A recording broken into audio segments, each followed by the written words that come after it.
Yo, salute. Good evening, everybody. Knicks Real Talk pregame preview. Knicks about to get gritty in the Queen City. Knicks versus Charlotte Hornets down here in Charlotte, man, in my neck of the woods. They about to get a popping, man, going in against the Charlotte Hornets tonight. Try to get a W after the game we had last time against Atlanta, which we lost 117, 111. Tough fought game, but at the end, Trey Young kind of got his thing going, man, got it popping. And that pretty much was it after that, man. Salute to the chat. Salute to everybody streaming where you're streaming in from, man. We're going to get it popping. We got a lot to talk about. I know the chat got a lot to talk about, but we're going to get into it today, man, break it all down and talk about what happened last night, what we're going to be doing moving forward.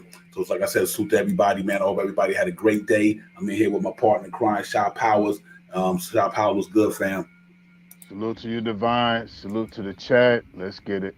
Yeah, real talk, man. Knicks played last night at MSG, man, against Atlanta Hawks. Tough fought game. At the end, we didn't prevail. We had another tough fourth quarter. Couldn't hold that lead or couldn't maintain in the fourth quarter. And we wound up taking the L. Trey Young got a little bit going at the end of the game. Overall, man, we had some good moments, some bad moments. But obviously, that fourth quarter kind of hurt us again. The teams seem like they can't close out these games, man. These teams just getting back at us and then moving forward, they going ahead, shot Powell, and when next thing you know, man, we out of it. Then we done lost the game. So, it's just something we got to work on one way or the other, and we got to get better at it. Because if not, man, it's gonna be a tough season moving ahead and the rest of the season. So that's one thing we got to fix in the all season. But we got to get some more solid players in here, or we got to find a better scheme to close these games out. Because it's just a shame the way we not being able to close these games out, man. And don't get me wrong, we shot 50% from the 56% from the field last night for the free throw line. Excuse me, I apologize for that. We shot 56% from the free throw line, and that was where the game was at to me when we lost to that shot Powell. I mean, RJ Barrett had a good game, but he missed a lot of free throw shots. And I think that thing came at the Hornets at the end, man. 56% from the free throw line. I mean, Chavy's strike free bucket just didn't come our way last night. Yeah, I'm just looking at two players. I'm not sure what the overall was for free throw shooting, but between Mitchell Robinson and RJ Barrett, they missed 10 points at the free throw line, and that kind of sealed the deal for it right there. I'm not sure what the overall score was at the end of the night, but I believe Mitch missed four and RJ missed six, or Mitch missed five. One hit, one missed six, and one missed four. So however it went down, it was 10 points combined by the 10 of them, and that 10 points, could have got us over the hump. Yeah. It was pretty tough, man. As far as the way the game went to me, Alex Burks had a decent shooting performance in the first quarter, first half. Fournier he didn't have so much of a solid game. That's another thing I want to talk about because we love the way Fournier shooting the 3-point ball, but it's up and down. And we got to start looking at the games that we win. Are we winning against a lesser competition, and are we losing against competition? Sometimes we could beat the Portlands, we could beat the Washington, but we lose to the Utah, then we lose to the Atlanta Hawks. So are we just beating inferior competition, losing against the superior competition? Granted, we didn't have Julius Randle last night out with a quad injury, whatever the case may be, and but it just we got to see Obi Toppin start the game. Started off real slow, but he kind of got a foot under him sooner or later. But I think Tibbs didn't feel that way. Tibbs went more with Todd Gibson. Todd came in and knocked down some shots and did some things, but in that fourth quarter, he stuck with Todd and didn't go back with Obi. And I was kind of not. I wish he's hoping that he just let Obi and Sims and them guys close out that game because that young energy seems like to me, Shaw Powell is what's keeping the Knicks in these games. It's like the young energy is coming in there, keeping us in the game, they're going ahead, but then Tibbs letting some of the veterans close it out, and then it's not working. To me, I think I don't know why Deuce McBride wasn't in there in that game defending Trey Young. You know what I mean?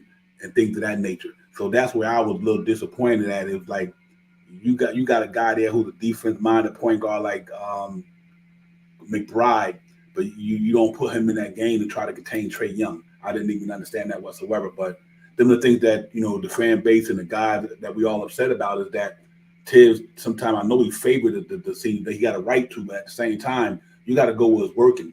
These young guys' energy seems like it's working for the Knicks shot Powell, and then when you take them out, it seems like we blowing leads and everything.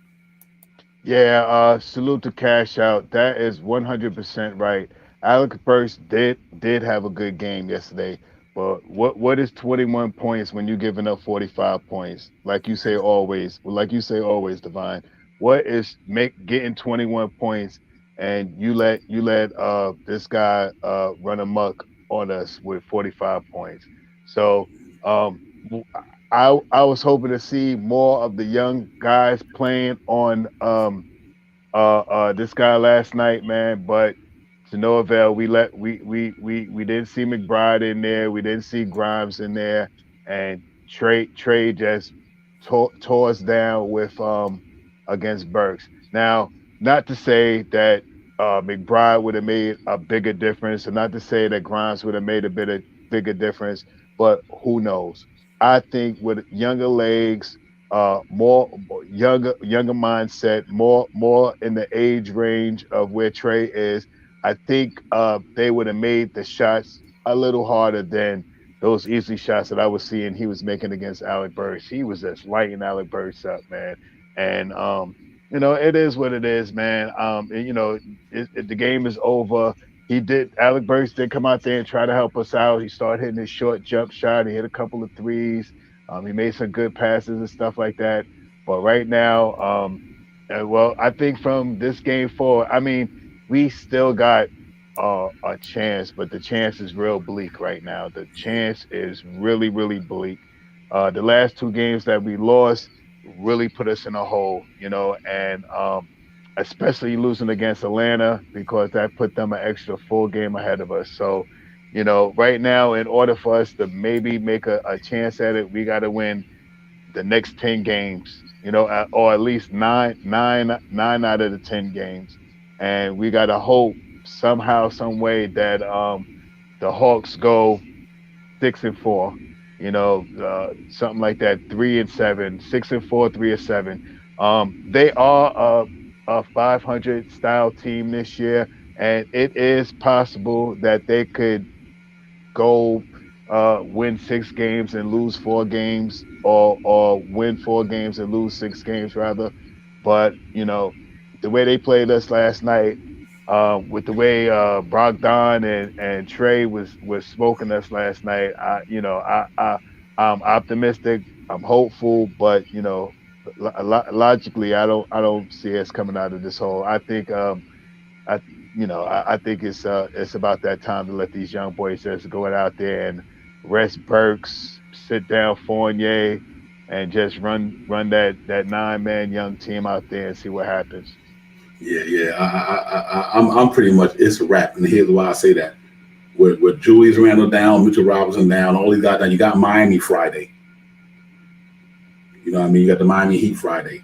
I just don't think that you know Tibbs. Just to me, you gotta know who to put in at the right time. Deuce McBride is literally Trey Young wouldn't have had 45 last night under if Deuce McBride was playing that game because that's how a pesky of a defender he is. He would have made it harder on that dude. He would have made him do things that he probably not accustomed to doing because of his defense. He probably would have picked a Trey Young up from the foot, the length of the court, opposed to Alex Burks, letting them get across the line. And what I don't understand about a lot of these guys is why you not up in this dude's face. I'd rather Trey Young hit 2-point shots than 3-point shots. You know what I mean? So they laying off the guy. They know the man got a quick. They not fighting over screens. I watched some of the screens that they wasn't even trying to get over the screen to defend Trey Mm-mm. Young at last night. That's why I wanted Deuce McBride quickly on him because them dudes will fight to get over screens. Alec Burks, them, they don't have that energy like that anymore. I'm sorry. You know what I mean? That's just the way I see it. And I just think that, what, now you got to go ahead and just go full young squad and let these guys develop the next 10 games. I really literally say that Charlotte's looking good. Atlanta, they got a good team there, you know what I mean? And I think they're gonna win some games. You know what I mean? I think, by the way they played last night, I think I don't it's not so much for me, Atlanta, it's us. I don't think we got it in this right now with the rest of the 10 games to win them. I don't believe we got that in us anymore. Because for one, I think we too inconsistent. You know what I mean? What happens when we go up against Miami Friday when Jimmy Butler shuts down Fournier or Mitchell Robinson don't play Bam out of bio run them up? Are they going to have a tough time against Jimmy Butler or Kyle Lowry. You know, if you're gonna keep playing Alex Burks and these guys, I don't even think we got a chance because I just think that them guys don't have enough grit in them to go 48 minutes. Fournier can get you popping in the first half of the game, get you all these. He can knock down threes, but like I said, at the same time, look what his opposing player doing on him. So I think that's where it's at with me. I just think that you know what, let the young guys let the season be. Let Knicks fans have some fun watching the young guys the last 10 games. That'll give us a little bit more feel good about watching him. People don't want to see Burks out there. They don't want to see Fournier out there. Let's be real. At where we are right now, I think you just got to get and let McBride and all these young boys play. Let them get their feet wet, man. Because that way you can evaluate these guys even more by giving them more time. How can Tibbs them evaluate McBride if you only give him 5 minutes here, 10 minutes there? Now Obi got a chance to play. Let's see what he's gonna do. Grimes, we already know what he can do. Quickly, we know what he can do.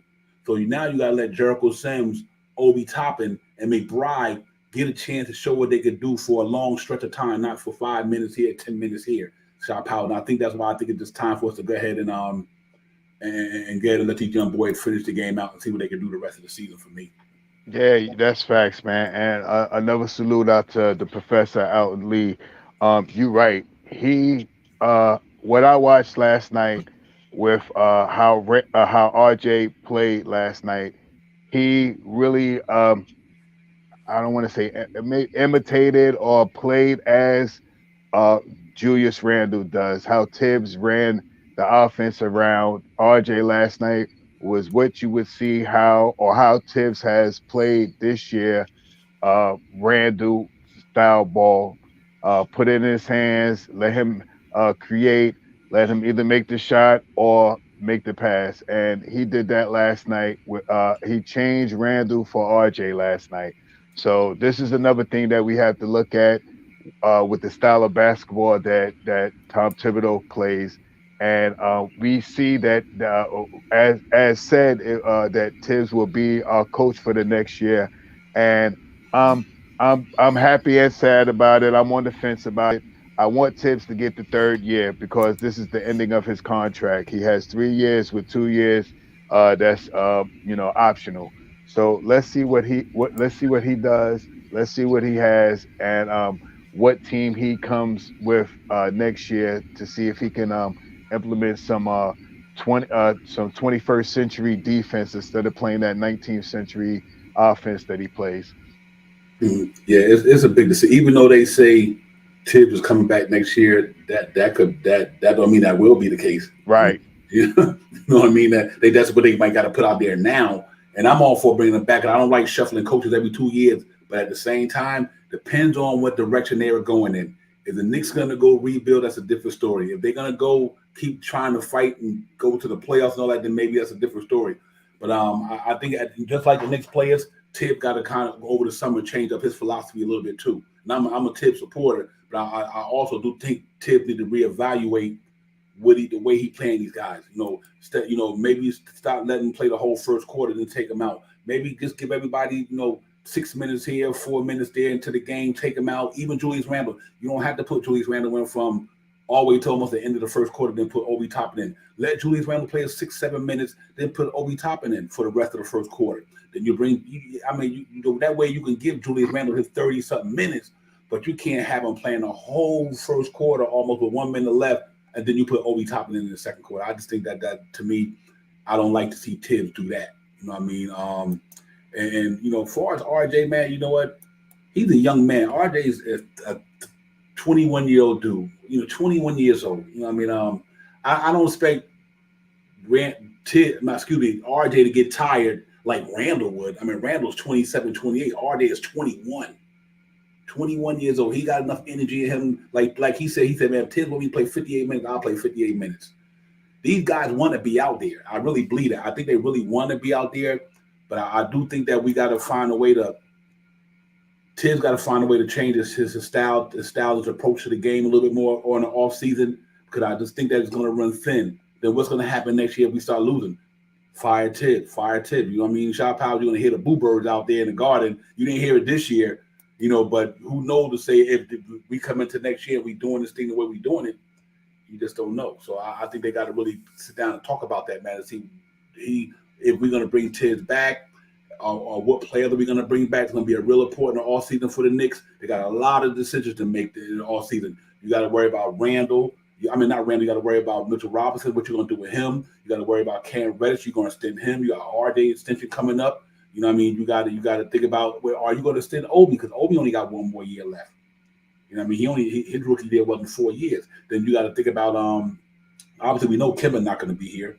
The Fourniers, the Burks, you know what I mean? The front office got a lot of major decisions to make this off season, and I'm really curious how they're going to do it and what they're going to do, because we got to find a direction. Is you going to do a rebuild and go young, or is you going to continue and try to get this thing ready for 2023, 2024? And I think Elton Lee can attest to that, because like Elton Lee always said, our championship window was 2023, 2023, 2024.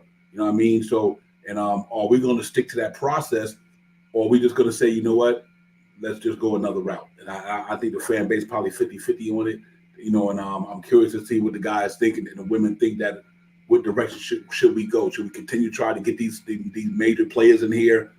Shy Power, should we try to go after these big name guys, or should we just find the right guys to fit the timeline of this nucleus that we got that's young, and let them grow from there? Like let's say hypothetically, RJ got, if you get RJ a 4-year extension, you get Mitch a 4-year extension.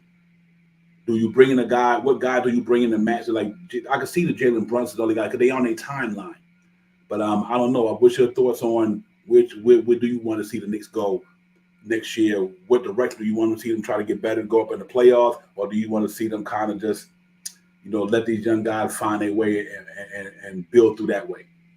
I mean, I always want to see the Knicks try to strive to make the playoffs.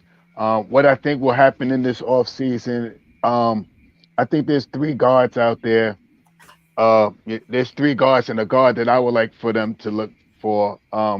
I believe that they'll be looking for a Brogdon. I believe they may look for a Brunson, and I may think that Sexton may be a guy out there that may be someone that Tibbs will like. The main focus I think that's going to happen this year is the team is going to look something like Tibbs wants, instead of the team that was given to Tibbs this year. So I believe Tibbs is going to be a big holder of who his point guard would be, and who he will bring in to back up some of these guys that's going to have some starting minutes this year.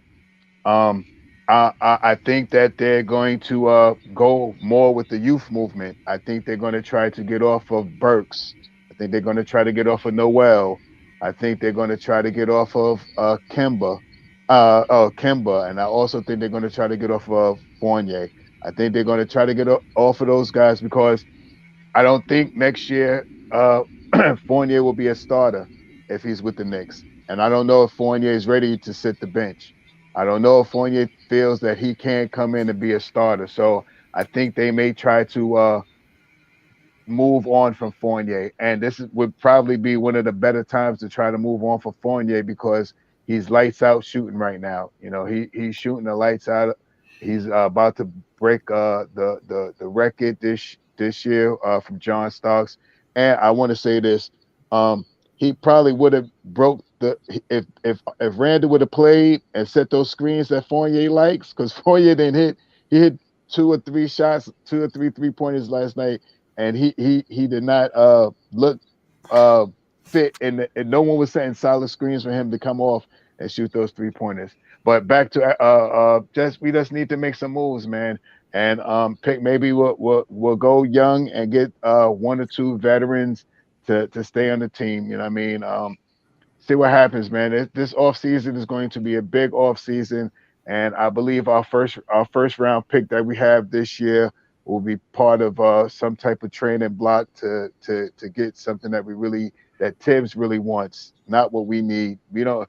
No matter what we say and sit here and talk about, Tibbs is going to be this year, I believe, since this is like probably going to be his last year. I think he's going to be a shot caller on what point guard that he wants, and who needs to be moved. Yeah, I mean, you know, I look at it, and, like, you know, to me, I think the Knicks need to go into the off season let McBride and Emmanuel quickly work on it all season. That's one thing I do think. I do think Emmanuel quickly is ascending there. He is playing. He man, all these people on his team, man, this cat is playing good defense, good offense.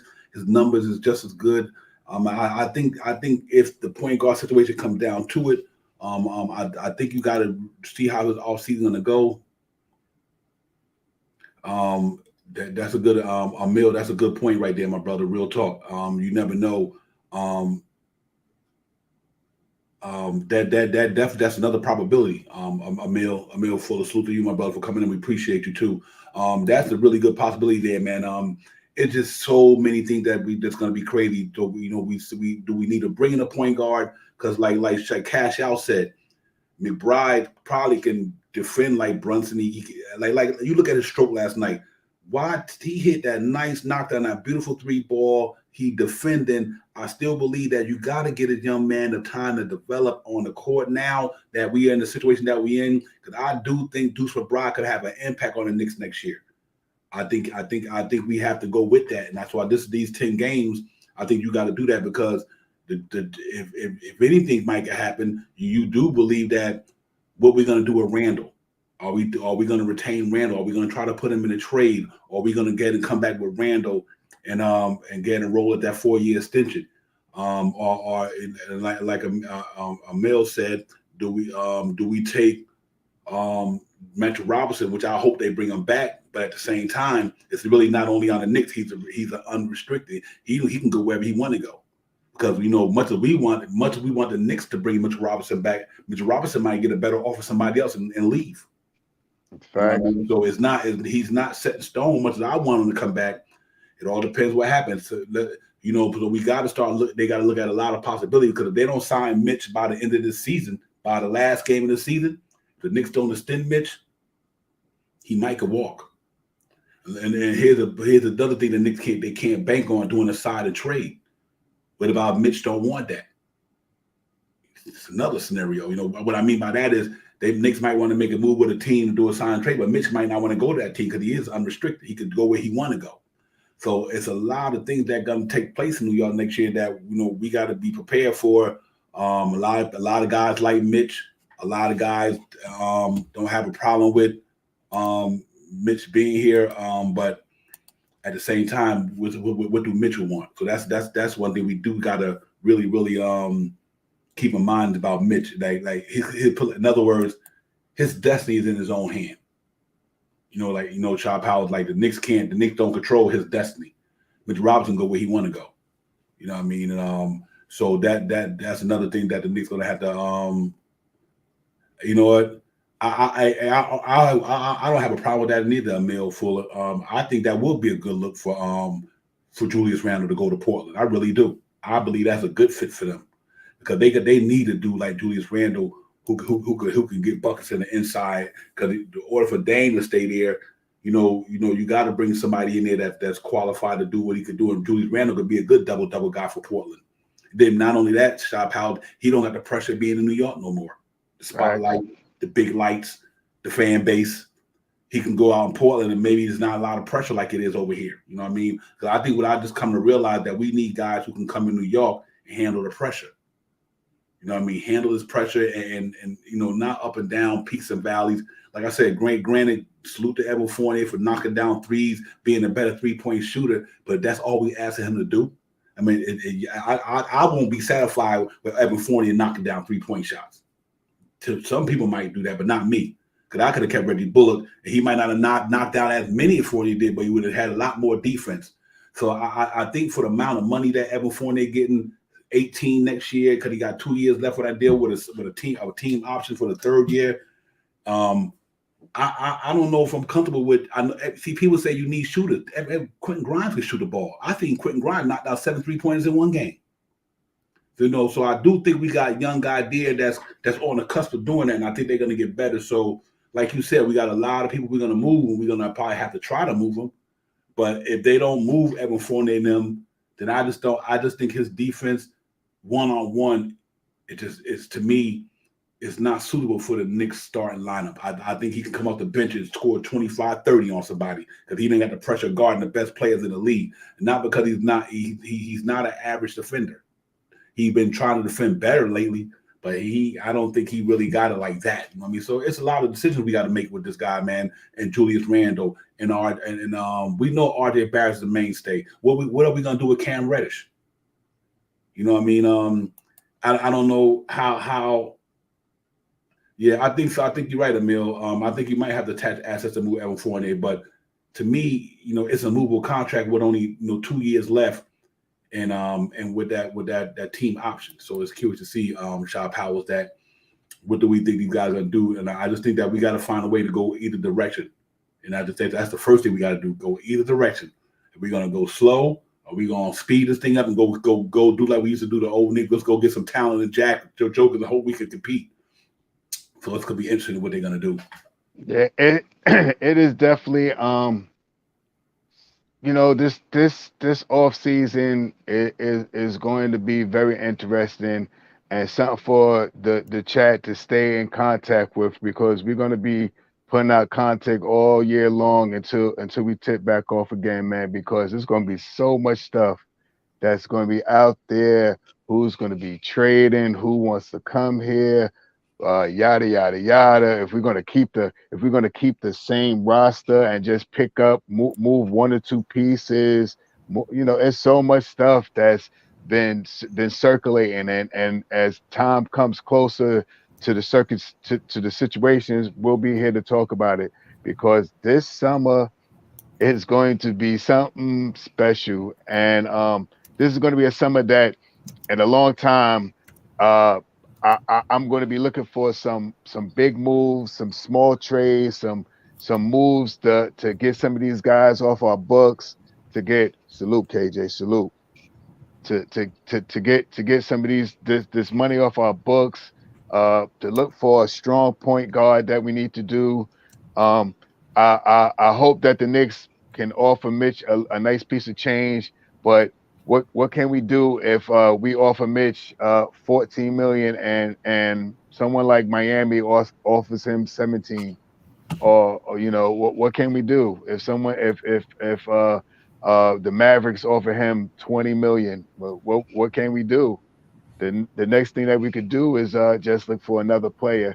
And there's a lot of names out there too. There's some the guy that's from Uptown, the young boy at Mobamba. There's so many things that's going to be popping off in the summer. Let's stay tuned, family. Let's stay tuned. We're going to have so much stuff to talk about from this day forth, I'm telling you. Yeah, real quick before I bring my brother in here, let me just answer Brian Woodward's question.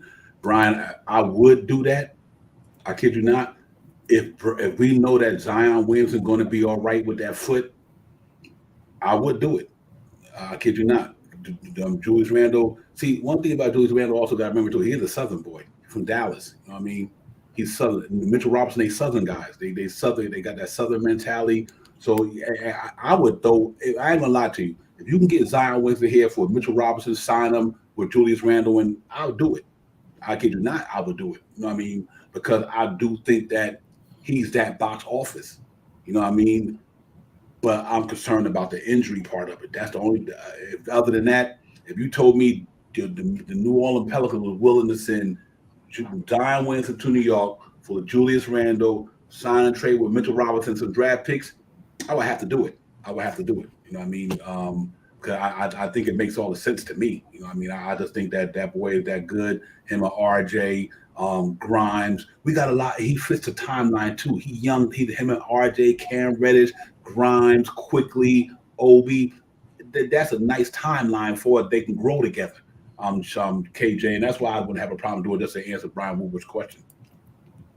Yeah, man. Just Knicks Nation. Salute to Devon. Salute to both of you guys. Salute, my brother. Time change. Sorry about that, fellas. But I want to lead the Knicks fans with this situation. Once a Knick, always a Knick. Again, once a Knick, always a Knick. And it's a little depressing. Like we go in here, and after last night, I was like, you know what?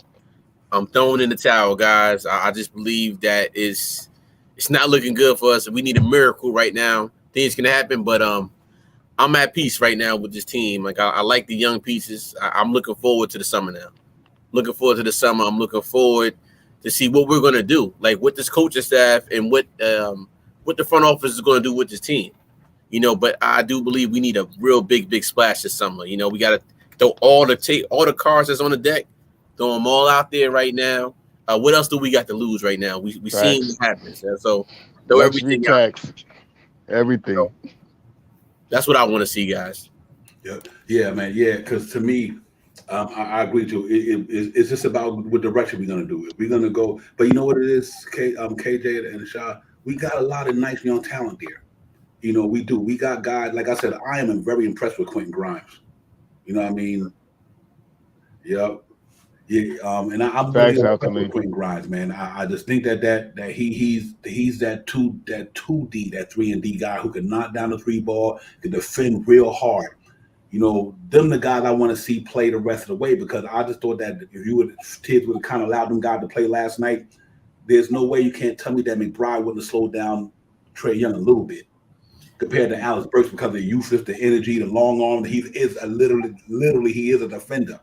That's what he do. So I was like, well, why they don't got this cat on letting him run around the court with Trae Young, because that's what Trae Young do. He was just running Alex Burks around them screens. As them dudes ain't got that energy to get to him, he gonna pop it. But I know guys like Quickly and Quentin Grimes, they would, and Deuce McBride, Quentin Grimes, and Quickly, they would be up in this grill. And I like Fournier. I'm not a hater of Fournier.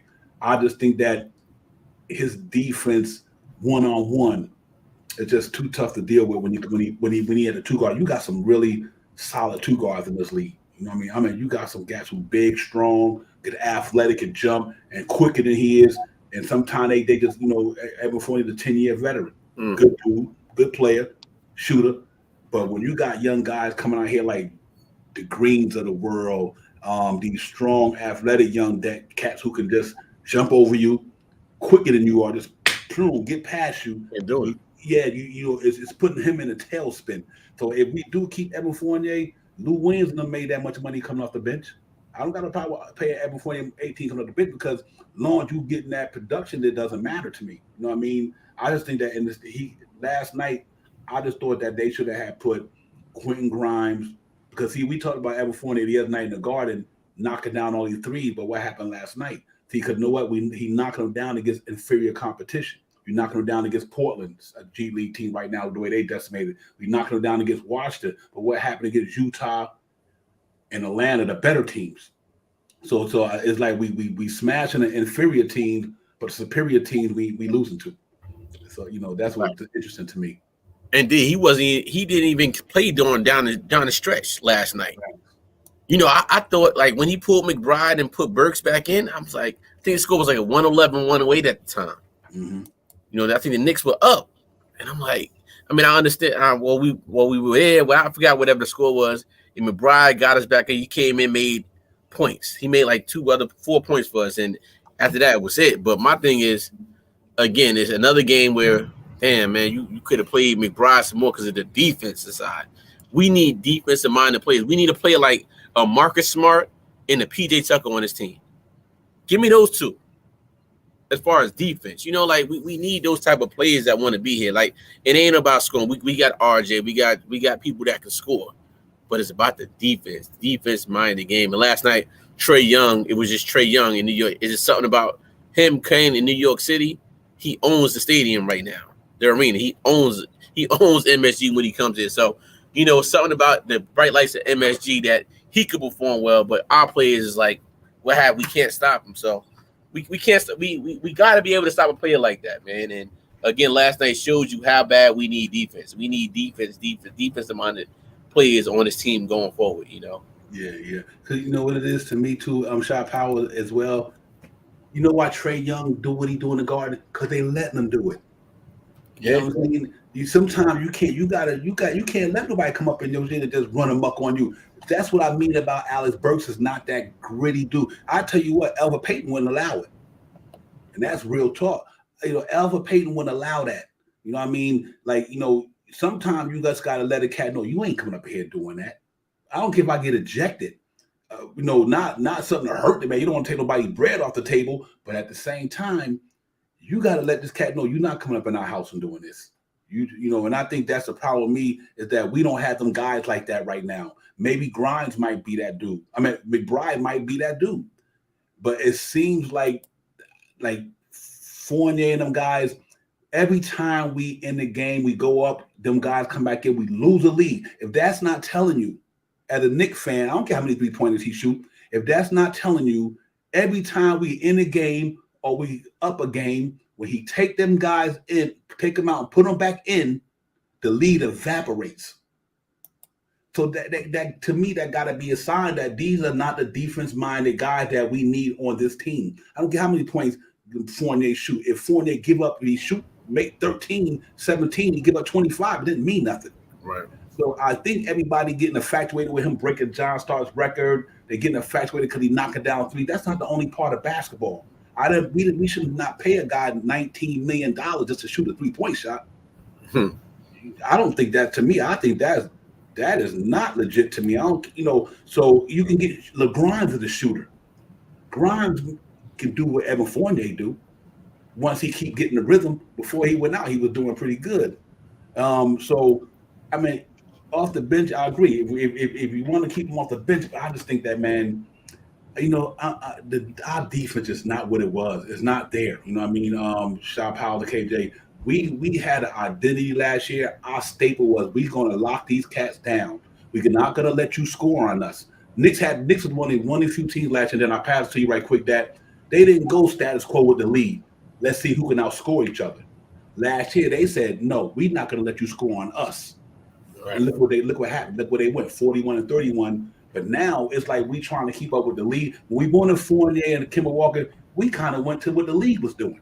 Let's see who can outgun each other. Nah, you should have stuck to what you was doing. Find them defense boys who gonna lock these cats down, and I think it would have been different. I just think that's the way it went this year, man. So I mean, I don't know other way to say it, that we do got to make some wholesale changes in the off season, and it starts with getting some defense-minded ball players up here. I just really think that is shot power for real. Yeah, I'm right on it with the professor, man. I think we need a big point guard. I mentioned this earlier. I'm not sure if he's in the timeline. I think he's a little older. I think he's more in the timeline of Julius Randle, but Brogdon, I think he's 26-ish or something like that. But big, strong, get buckets. They say that he's kind of hurt, but he's a big type of guy. Big. We do need a big point guard. I think we have a scoring forward.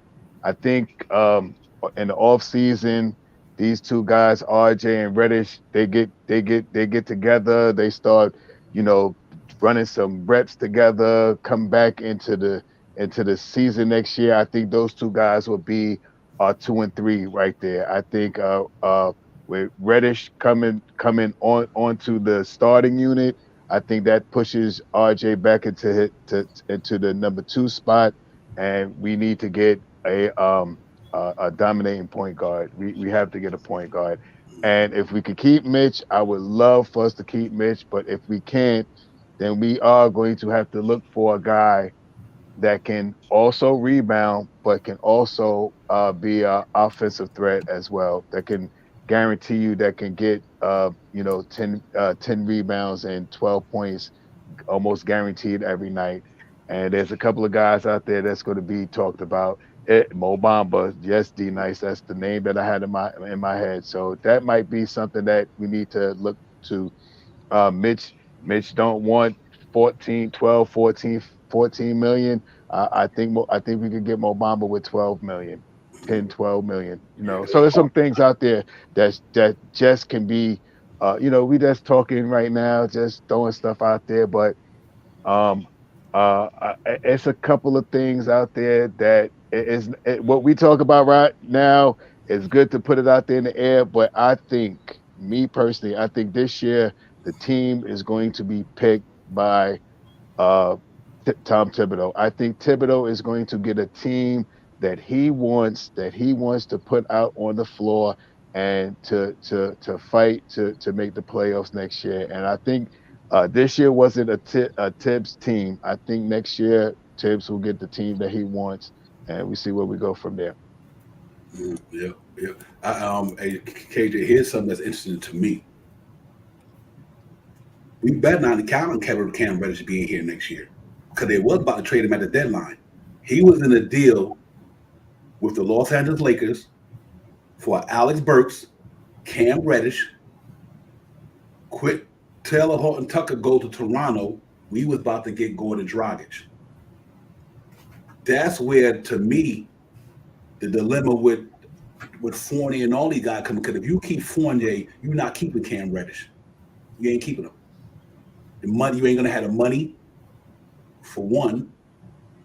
Then you got to realize you got to extend RJ. If you bring back Mitch, you got to eat. You got to bring his salary. You got to eat that. Then you got to find a way to bring in another point guard if you're not going to go with Quickly or Deuce McBride. I think that's a scenario that we might be facing because of the amount of money we already got. But you remember, Knicks don't have no free agent money. They don't have no cap money. So either they're going to have to wind up wheeling and dealing these guys for draft picks to free money up off the books, and get, or they're going to have to put them in a package to get somebody who they need. So it's like, then what do we do? Because I'm gonna tell you, Cam Reddish ain't as much as I want Cam Reddish to be here. That's why I'd rather have Fournier $19 million off the books for you can keep a Cam Reddish. You know what I mean? And be able to keep a Mitchell Robinson, because then you got to extend RJ. Where you gonna get this money from? Right. So that's why I said the guys that we talk about, we know might won't be here. If you can get Fournier in a deal to me to get that $19 million off, that could be part of RJ's extension, and also can keep Cam Reddish here. Other than that, I don't see how it's going to work. It's a lot of different scenarios that can happen. And just to your other points, a big piece why we're missing is D Rose and Noel not being here a lot. That was a big part of our defense last year and offense in that second unit with D Rose. So that's another, and we had those. That's another 10 games we should have won with those two players right there if we would have had them if they were healthy to that point.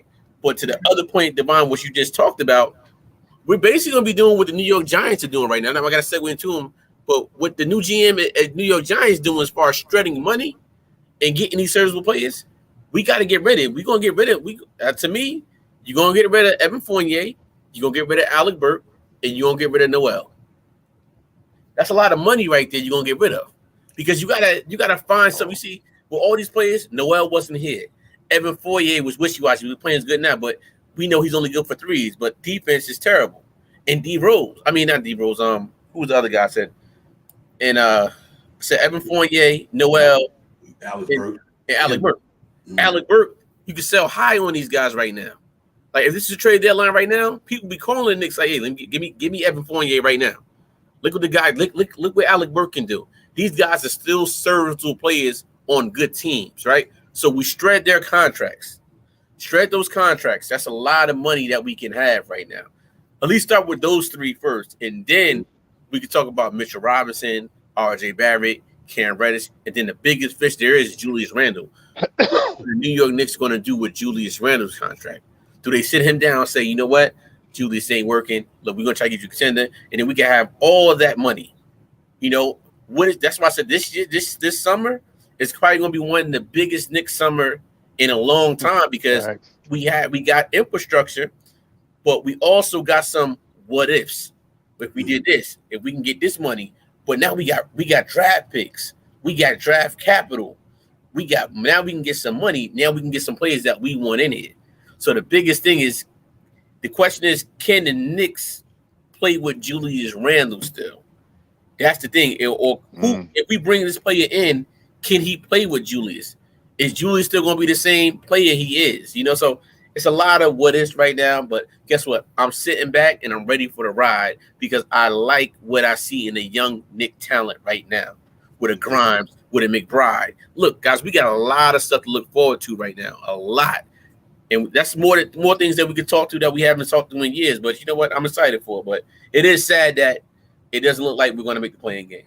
Yeah, absolutely. Yeah, you know, sometimes you got to face defeat, man. I just think that we're going to lose some more games. Knicks ain't going 10-0. Because of the injuries. If D Rose was here, if these guys, I might say, yeah, we could pull off this 10-0. We can't pull it off with the because our defense is not consistent enough to go 10-0. Our defense that's not consistent enough to go 10-0. We play Miami Friday. You know what I mean? You know, what do we have that Miami don't have? They got a juggernaut down there. It'd be different if we were fully healthy. Even Noel was here, D Rose was here, Randall, everybody. There's a different story. You know what I mean? But I think right now, I think Chip is a sale. And I know we mathematically still in it, but from the way we are playing, I think we out. I just don't think we're that good right now to put 10 games in a row, and we just lost 2 in a row. And all of a sudden, we're going to snap our finger. We're going to go on a 10-game winning streak. That's a wrap. So, Knick fans, so bear witness that we done. We just play these young guys, let them develop, see what you got with these guys, man. Let Jericho Sims, let McBride, let Grimes, Obi Toppin them play the rest of the season. And that way you can go into the all season, know what these guys truly have. You really don't know what McBride got until you play him enough. You know what I mean? So I just think that, we it is what it is. Disappointing season for me because I thought but a lot had to do with it.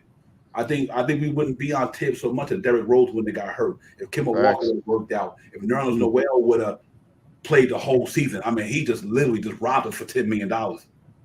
Literally robbed the Knicks for $10 million. He played like 26 games this year. How many games he played? 26? Yeah, so it's a lot of stuff that didn't go our way. You know what I mean? And I think that I don't think I think Tibbs is getting a lot of this stuff now because really, he didn't come into the season with what he wanted. Noel screwed him. Derrick Rose got injured. Kemba Walker just didn't work out. We wasted $9 million there too. The money that we wasted $19 million on Kemba Walker and Nerlens Noel this year because of injuries.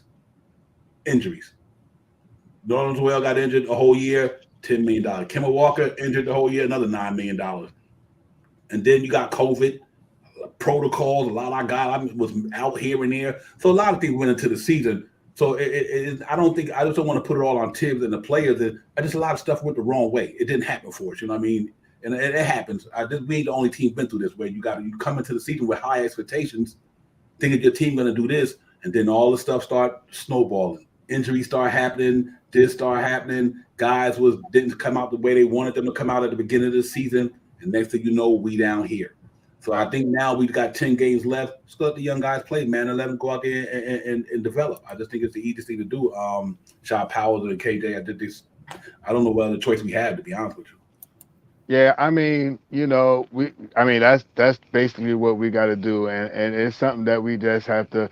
It's gonna be a long run to next year, to October this year, man. So we got some things just to sit back and relax and just talk about, And I'm staying optimistic. I'm hoping that Leon this year is ready to spend some money, and if we really need to go out there and get somebody, I was doing some research, man. We barely make our cap.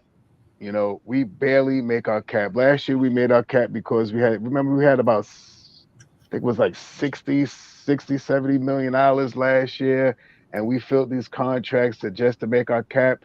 It's time to bust that cap open and go into that luxury tax if we really have to. If we really have to go out there and push somebody and grab somebody to go 40, 50, 60 million dollars into the cap, then let's do what we have to do because no way are we going to make any type of noise in New York if we don't go and get some players here. And we haven't been in the cap in a while. We've been pretty good with the money wise. If we could get off of some of these contracts that we got and just go and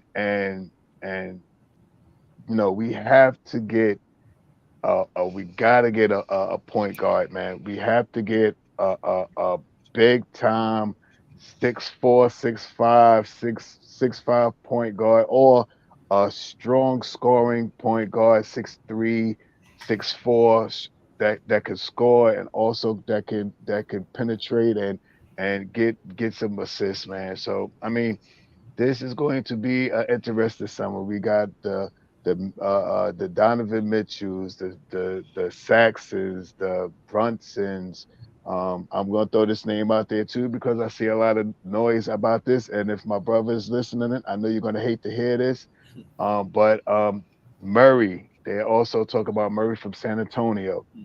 There's some things out there about him with a Fournier and this first round pick. It's a couple of things out there. So let's see what comes. Let's see what comes in this off season, man. It's gonna be something to sit back and watch. And like I said earlier, the content is gonna be here, man. Whatever happens, some new moves, some breakdowns, whatever it's gonna be, man.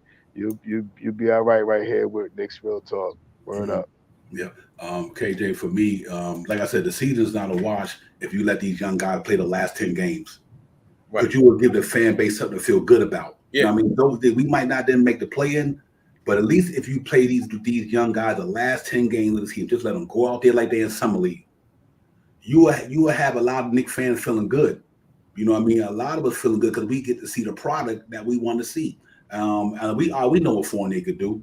We know what Alex Burks could do. We know what Randall could do, but we don't know what McBride could do totally. We don't know what Obi could do totally unless he get the minutes. That's why I think it's so important to take these 10 games and just let them roll.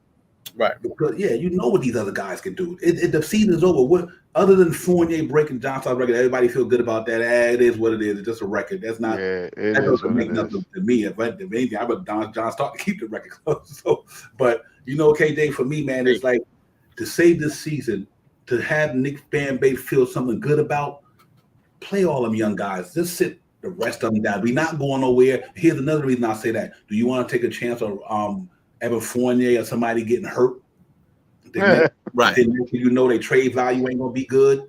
Or Alex Burks, do you take a chance on him getting hurt? And next thing you know, man, we can't even get rid of him. Or he might have did something. So I just think it's time to get to salvage the season and be happy and let these young guys play the last 10 games and just showcase what they could do. Devon and Shy and Nick Nation.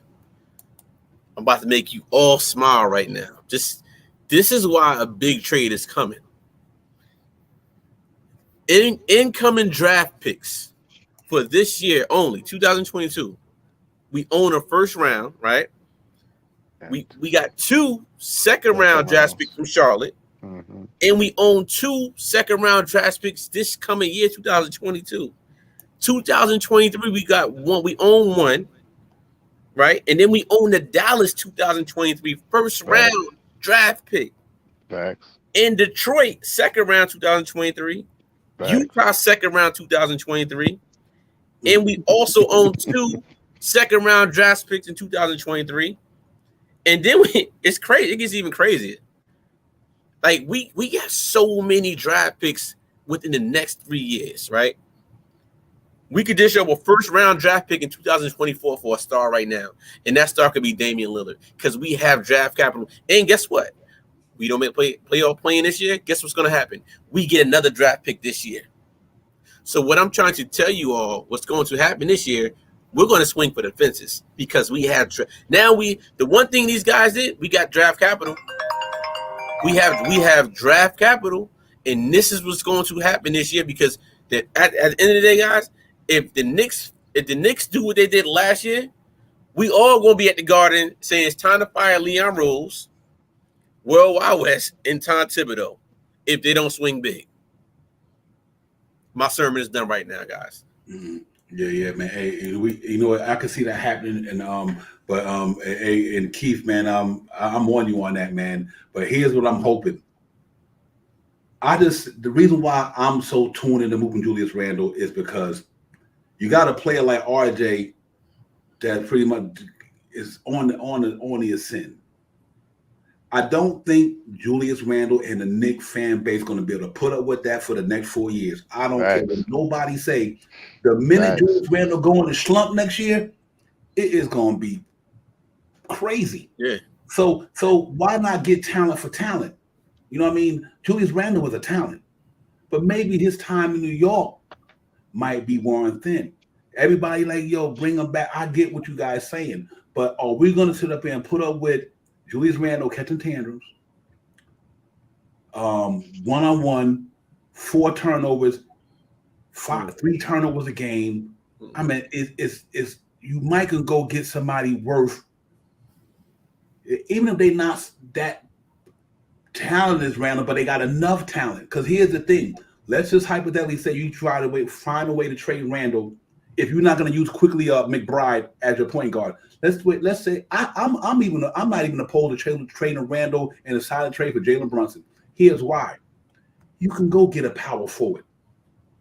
You can, if you trade Julius Randle for Brunson, you might could keep Cam Reddish. You know what I mean? You might could keep Cam Reddish in here.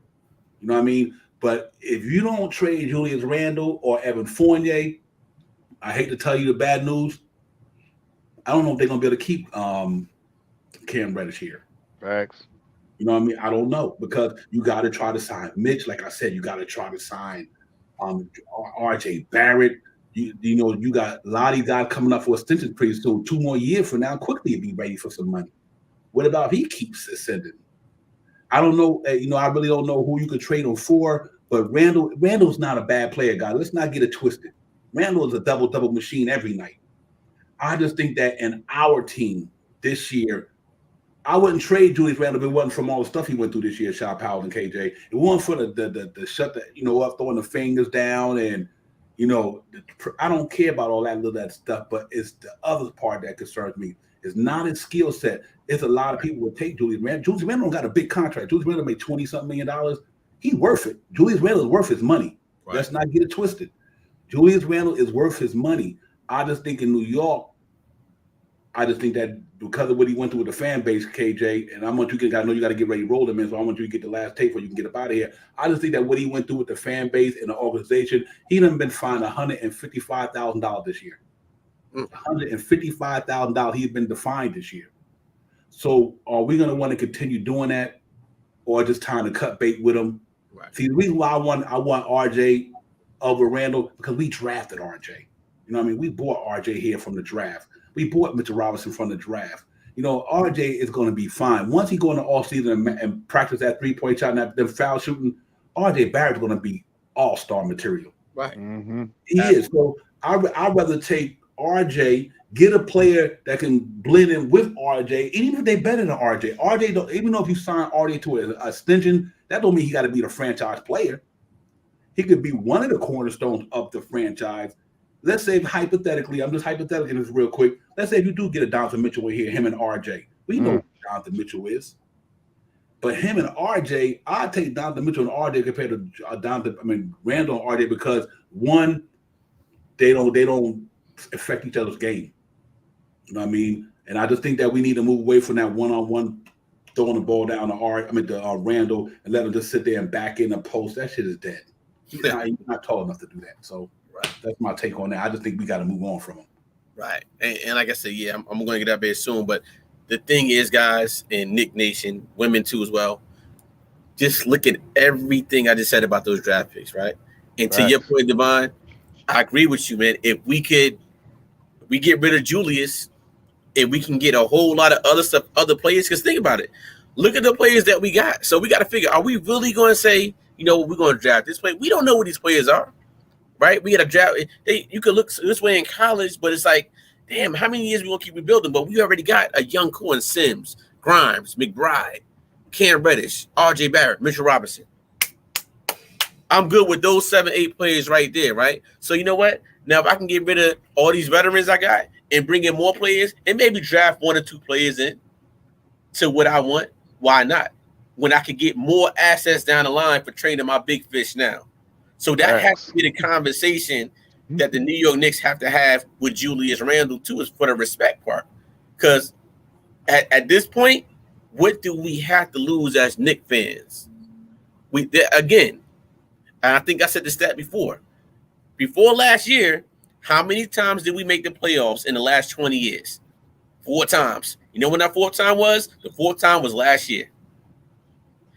I don't know about you, but I need to see the Knicks get further than the first round or get into something. Like, have me something. Bring me back to my young years, to the 90s Knicks. I need that now. And I'm pretty sure you guys need it. And some Knicks fans are older than me that really, really need it. We just need the consistent Knicks to come play and be in this game every single night. We don't need the roller coaster Knicks. I'm tired of the roller coaster Knicks. Because guess what's making us have roller coaster thoughts? We need consistency thoughts right here. We need you guys to be on the stream night in, night and day with us when we win, when we lose, you know. But just think, I think that the Knicks are going big, and I think a lot of these players that we grew to like are going to be gone next year, including Julius Randle. So Devon and Shah, Devon, thanks for letting me come on the platform. Shah, same thing well to you. Salute. Let's go Knicks. Let's get this W if we can. Hey, we might, like you said, we could go 10-0. Who knows? I don't believe that's going to happen. I know Devon, I'm not sure Shah believes that's going to happen, but I know I don't, and Devon don't believe it's going to happen. Yeah, but it's tough with the injuries. Right, it's tough with the injuries, but guys, I think we all on the same page. Let's go Knicks. Salute to y'all, and we see you guys on the next stream. Well, I'll see you on the next stream. I'm out. Real talk, man. All right, Coach. You already know. Oh, my bad. One thing before I forgot to say my projection, right? So the score tonight, we playing Charlotte. I'm going 115 to 109 New York Knicks. We was close last night. It was almost 115, 110 last night, but it was 117, 111. So other side. Anyway, I'm out, y'all. Be safe. Peace. Yeah, real talk, man. KJW Events has left the building and about to go handle his business. Coach got to take care of the kids. Real talk. Yeah, man. You know what? L. Lee brought up a good point. L. Lee, you know what? I don't have a problem with that trade. I really don't. Because them guys' contracts will be over soon anyway. Like KCP and Cal Kuzma, their contracts ain't long. They only got like a year or something left on theirs. I would do that. I like Cal Kuzma. I like his size. I like his size and his shooting ability. He's a talented dude. Yeah, he might not be Julius Randle, but he fits this team. You know what I mean? We're not asking to come in here and be no franchise saver, no. But he will work with Julius Randle and not Julius Randle, RJ Barrett and these guys. They're on that same timeline. I don't have a problem with Cal Kuzma, but I like to get. I wouldn't mind have that trade at all whatsoever. Adam Ridley said Keith Turner said if we lose that trade, you got to get a potential star back for Randall, KCP, and Kuzma. Don't move. Yeah, I agree. I think the only reason I would do it is just to get the contract off the books.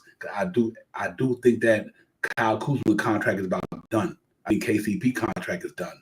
So I think moving Randall for guys like that, even if for 1 year, Shy Power, just to get that $100 million off the books. Then you can, but we got to find a way to get some of this money off the books before we can get Cam Reddish and them up in here. You got to, before we can get Mitch here, we're going to keep Mitch. But I do think that Randall, here's my thing. I do think Randall can help a team who already got 2 stars. You know what I mean, Shaw Powers? I think they already got a 1 and 2 on their team. Like right now, if Julius Randle was on the Lakers right now with LeBron James, AD in them, you might be talking about a whole different scenario in LA. Julius Randle can knock down. Julius Randle is a good ball player. He got issues on the turnovers and all that, but he's still a good ball player.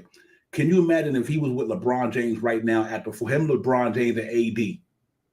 I think he would be playing better than Westbrook playing right now. You know what I mean? So let's not kid yourself. Julius Randle is a talent, bro. And I think by him only making 20 million, 22 million, 23, I think he can get had. I think he can get had. So we got to see. But I do think them a lot of decisions that we're going to have to make, fellas, and ladies and gents, going into the all season. It's a lot of decisions the Knicks got to make. Now we're going to see why you bought Leon Rose in here. We're going to see why you bought Leon Worldwide West here. We're going to see why, we retained Scott Perry.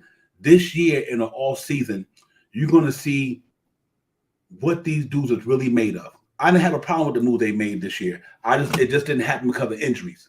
I thought this team was better than it was because of the injuries and the COVID thing. And I think, like I said, the Kimba thing and the Nerlens Noel thing and the D-Rose thing, that hurt this team. You took 13 points. You took 2.5 blocks, maybe another 8 rebounds. Kimba Walker, if he would have did his thing, he probably took away another 15 points, 3 assists. So we lost a lot of firepower. And we was asking a young guy to come in their rookie year right out the gate. I mean, not now, but in their rookie year to do the things that these other guys could do, which I don't think they were ready then, but they might be ready now. But so, the season went kind of spoiled a little bit. But now we got to get ready to buckle in, Shot Powers. Like you guys said, you and KJ said, we got draft picks. We got to find a way to free some cap. And we got a lot of decisions to make. So I think the spotlight going to be on the front office this summer, though. Yeah, I said it once, I say it again. Our first round pick this year will be somebody else's pick. We have multiple second rounds this year. the multiple first rounds next year, multiple second rounds in 2023. Um, we got a nice little war chest to go to bat with. We may not have actual cap money, but we have some movable contracts. I think out of the five guys, I think we're probably going to move. Out of the five guys, I think we're going to move probably like four of them between Burks, Kemba, Evan, Noel, Rose, and Taj. I think we're going to probably move about four of them. You know, that could probably possibly free up about 30-40 million dollars. I think we go into luxury tax this year. I think we're going to get a big team this year. I think we're going to get a team that Tibb wants. And I think a team that Tibb wants is going to get us over the hump. We won't be talking about Tibbs like we're talking about Tibbs this year. We'll be more on the lines of how we talked about him last year, getting us into that 41-31 of last year.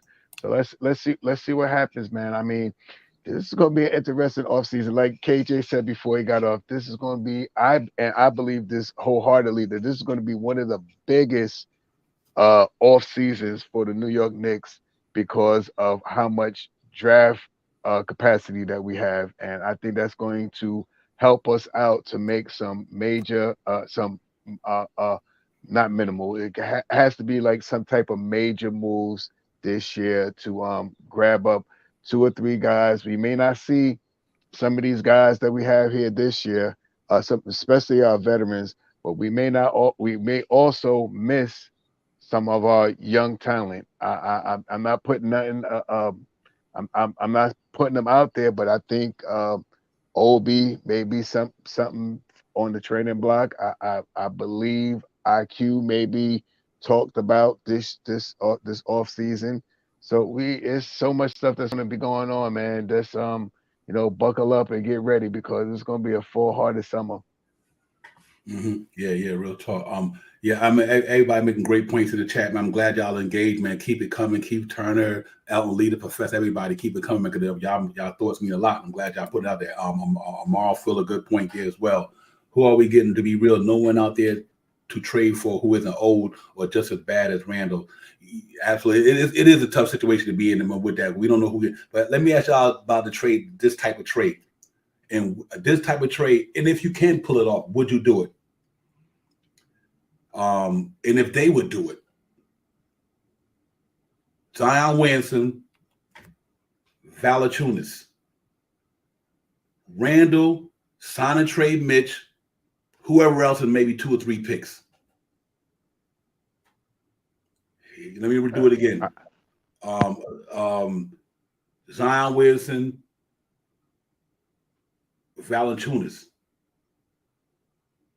for Randall, sign and trade Mitch, commit from I'm just putting that out there because Mitch is from New Orleans. Mm-hmm. He's from New Orleans. He's a New Orleans kid. He's from the Bayou. If you had to throw in another player in a couple of picks or whatever, would you entertain that? Yeah, and I would definitely entertain that to get off of the contract of Randall, and I would be happy to move Mitch back home, and it also would help us. And and I guarantee you, the one person that it would really put some fire under is Zion. If you're talking about moving Zion over here, Zion is about 300 pounds. Before next year, October, November, Zion be 240 pounds, shredded, with 2 foot braces on his foot to try to protect him to come to New York. Yeah, I think he would be amped to come here too. So could I see that happening? Of course. They could get off some contracts, re-sign some people in the off season, like Reddish. They could give Reddish a little deal. You'll have two people in the backcourt with Valanciunas and Zion, and then now you're looking at Zion with Reddish and RJ. That will work. The major thing we would have to do though is get a point guard with that lineup right there. all those guys that we just talked about need someone to facilitate the ball to them. So, and all of that to be moved and stuff like that, I would jump on it in a heartbeat and go out there and get somebody that I know that can get 7, 8 assists a night. And the reason why I bring that up is this reason. Valanciunas got the dog in him to play in New York City. Facts. Valanciunas is a gritty dude, bro. When I mean gritty, Valanciunas is gritty.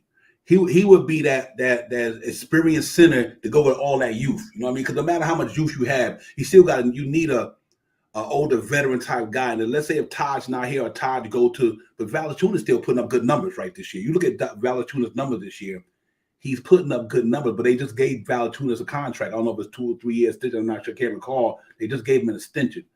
So I don't know how it would tie in to, RJ, and because you remember you about to max Zion pretty soon. Zion about to get a max. RJ Barrett going to get close to a max. So what do we do in the case of these guys got to get their money? I don't think Evan Fournier and I don't think Julius Randle money going to allow us to bring in extra more if we're going to keep that. Because you think about Evan Fournier and Julius Randle is roughly $45 million between them. Let's say 20 for Fournier, 18 for Fournier, 20 something for Randall's. How does that affect us moving forward with what we want to do? If we want to bring Cam Reddish back, like I said, it's just so many things that they got to deal with. Thank God I'm not the front office. I'm not the GM, because they got a lot of things to deal with. Yeah, right. 27. Yeah, absolutely. And Jarvis saying that deal, Valanciunas does it for me. I think Valanciunas would be a good player down here in New York City, just due to the fact of his experience and the way that man can play some basketball down in the paint. So I got to give him his flowers. He can hold it down. You know what I mean? So it's interesting, man. You know what I mean? It's a lot of scenarios that we got to deal with, man. And like I said, I'm just throwing them out there because I want the fans to be engaged, and I think that some of them make sense to me. But I do think we're gonna have to go a different direction. I don't think we can come back in the next season with the same stuff we got, Shop House. I just don't think that's going to be the case. It's definitely not. And we talk about there's also talks out there still about Turner, and if we can't move hypothetically, and I don't know if it's going to happen unless it'll be some type of big trade. If Randall stays here and we could get a Turner, now him and Turner are boys and stuff like that, that might change the way Randall plays because of Turner's down there with him, So that would be something to look at too. If we can't get off of Randall's contract and sign Turner, then we would most likely try to move on from Fournier.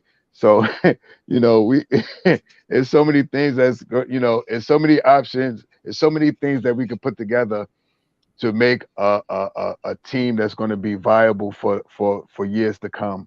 And this offseason is going to be something to watch, man. All these draft picks that we got, if we keep Randall and Mitch leaves, I think we could see Mo Bamba. But who I really think we could see might be Turner this year too.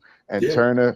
Turner is Randall's boy. So if we get Turner, Randall ain't going nowhere. And I think those two with a point guard with RJ and Reddish, yeah, that's a formidable 5 right there. So do you think the Knicks will do a sign and trade with Mitchell Robinson for Turner? In other words, you sign Mitch, give Mitch his money, but now here's the thing: I don't have a problem with this for this fence.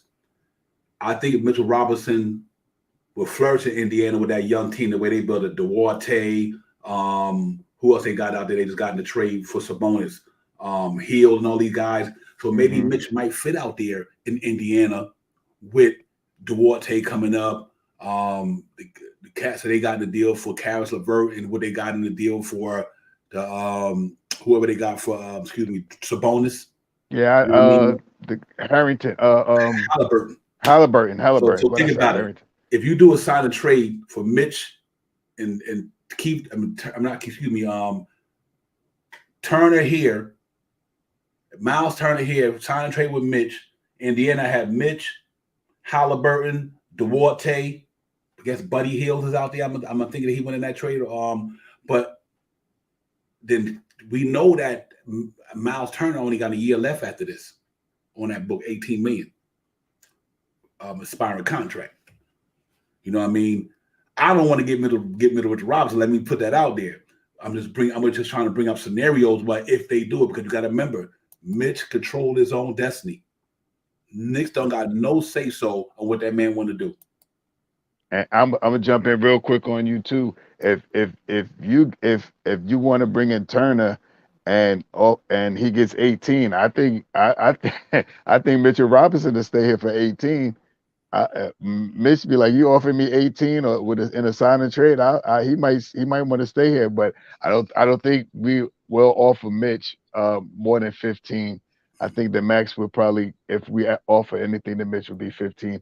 Sign and trade. I mean, I think it's going to be hard to do a sign and trade because we're going to have to do it before June sometime in June. I think it's June 23rd when I think it's June, if I'm not mistaken. I remember hearing something about June 23rd or something like that. So, I mean, anyway, I hope that they keep Mitch. That's what I want. But if they don't, if they could get him in a signing trade before he could pick a team that he wants, then get him. If you would, I think Turner is a probable center that we'll probably see here, and I also think Mabamba, if Mitch leaves, will probably come to New York and want to play here. So, you know, if we're going to offer, if I think Mitch leaves and then we probably try to sign Turner somewhere else. If Mitch leaves, I don't think it's going to be an assignment trade for Turner, because if you're offering Turner would be 18 million. I think Mitch will stay here for 18 million. No question about that. I don't think you got to give Mitch 18 million. What you could do, you don't have to match how you can come up within the 60%. Right. Yeah. So but see, Indiana might be willing to give him 18. It ain't what we might think. Right. Indiana might think Mitch is worth it because you know what, the salary cap is going up. And things of that nature.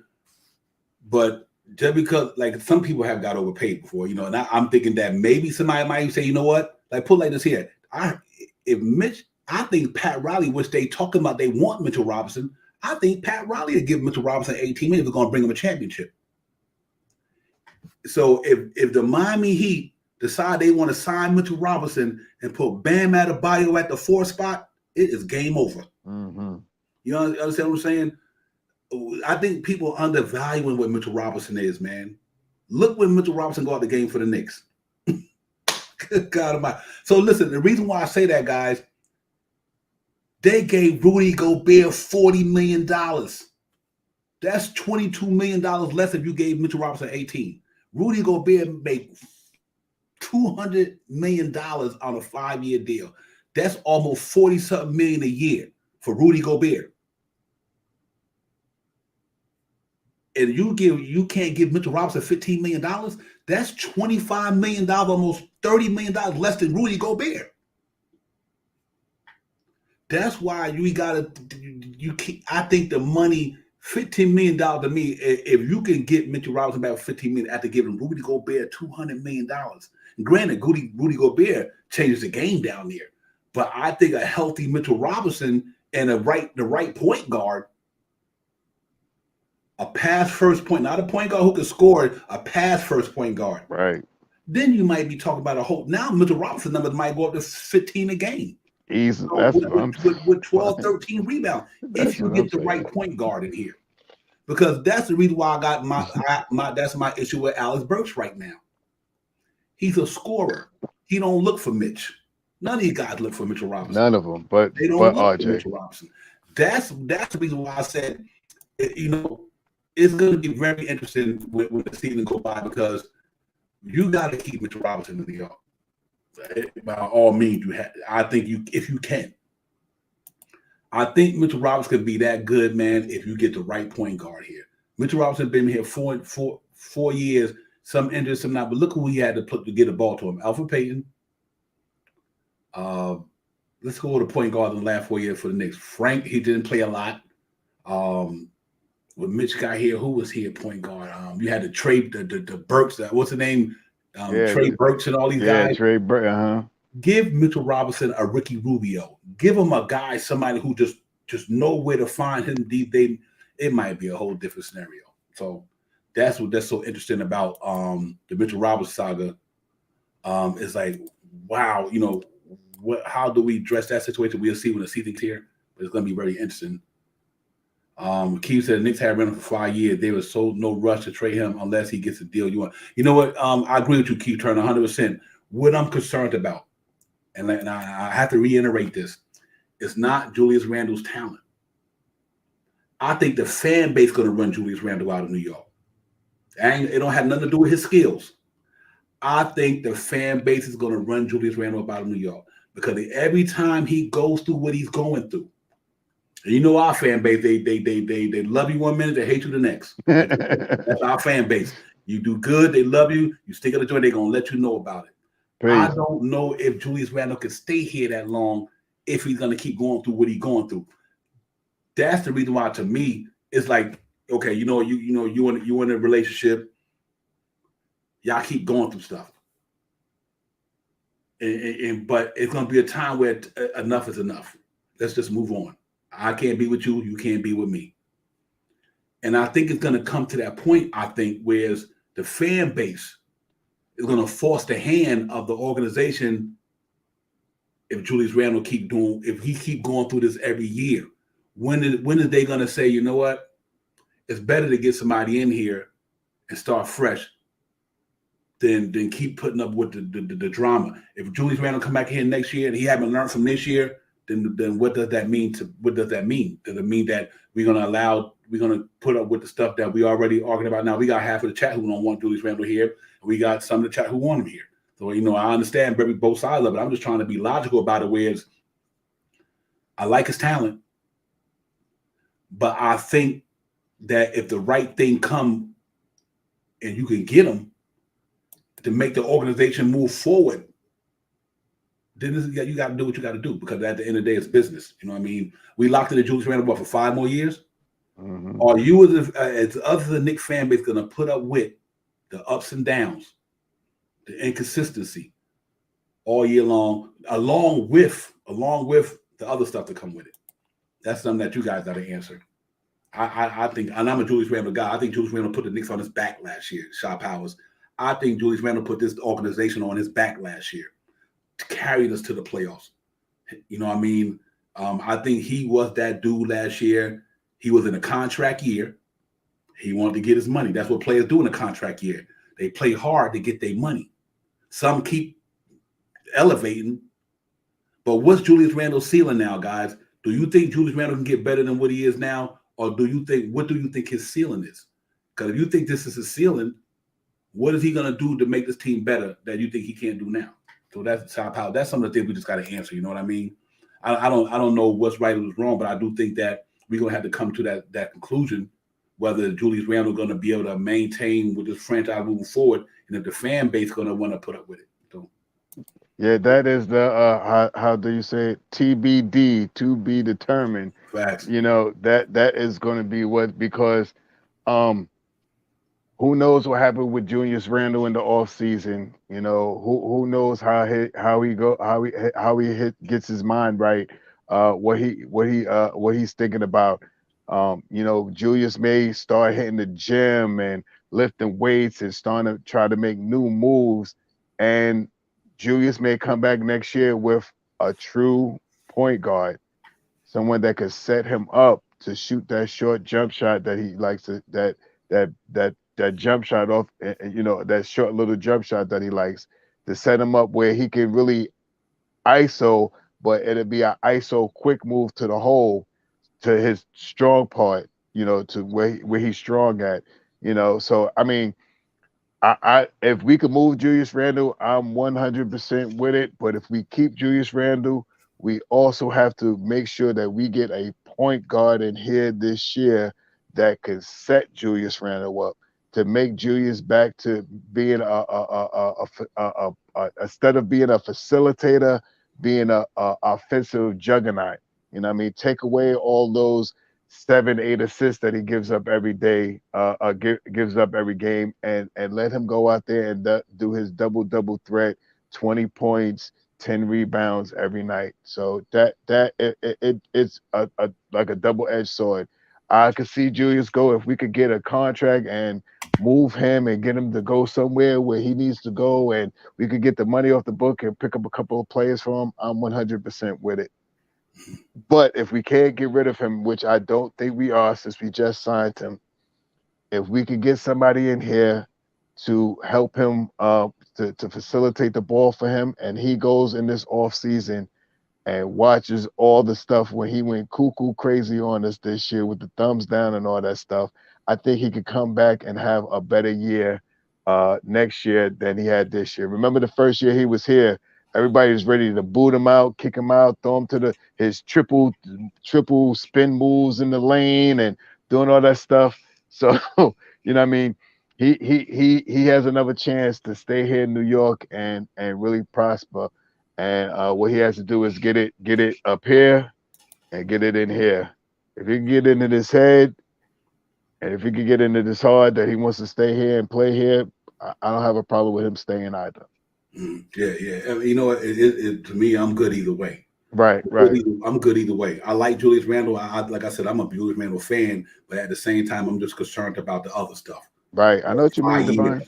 Yep, 5 years. But you know what? Because here's to me, I'm gonna tell you a team you better watch out for, and everybody's sleeping on it. I'm telling you right now, watch out for the Dallas Mavericks and Julius Randle. Mark my word. My man, there you go. See there? He just put it out there. Randle needs ML, great mind, think alike. And I just said it. He threw it. Watch out for that trade, because I still would do Jalen Brunson for Julius Randle. And I think Julius Randle would thrive with Luka Doncic. Luka don't have a power forward like Julius Randle down there. Right. You put Julius Randle in Dallas with Luka Doncic, and he don't have to be that guy. And you got Spencer Dinwiddie down there. You got other guys. Julius Randle would go well in Dallas. He kills that gym. I think. See, that's a team that I think. You know how Dallas Mavericks is with Knicks players. Yes. Yes. Yeah, Dallas you Knicks. know how they are with Knicks players. They'll take a Knicks player in a minute. You know what I mean? So that's one that you got to keep an eye on is the Dallas team, because I do believe that's a perfect fit for him. I think Dallas is a perfect fit with Julius Randle if that would need to be happen. Not saying it will, we need to do it, but if you did do it, I agree with Emil 100%. Dallas would be the spot. I think he would thrive down there with Luka. Luka, and not only Luka is not a selfish player, and it takes the pressure off of Randle to be the guy. You know what I mean? So I would have to definitely look at that for sure. But man, you know what? The good thing about tonight, guys, we can now say he's not paying Brunson that money. Okay, I got you. I can see that. That's understandable. I understand that very well. But you know what? Tonight, we hopefully get to see all these young guys. Mitchell Robinson is out tonight. Julius Randle is not playing tonight. The game starts in a few minutes. Hopefully we get to see a lot of Quentin McBride tonight, Quentin Grimes tonight, Emmanuel Quickly tonight, Obi Toppin tonight. I just hope the Knicks just go and throw all these young guys in there and just let them play. I mean, I understand they feel still like they're in it. Mathematically, they are still in it. Me personally, they finish. Let's call it what it is. But I'm gonna go on a limb tonight. I'm just gonna put out a hope. Knicks 115. No, I'm gonna go higher. I'm gonna go 120 to 115 because that's not a good defending team down in Charlotte. I think Montrezl Harrell makes a good acquisition to them. That's why I think they're doing better than they are, because I think Montrezl Harrell was a good pickup for them. So I'm gonna go that. I'm gonna go that route.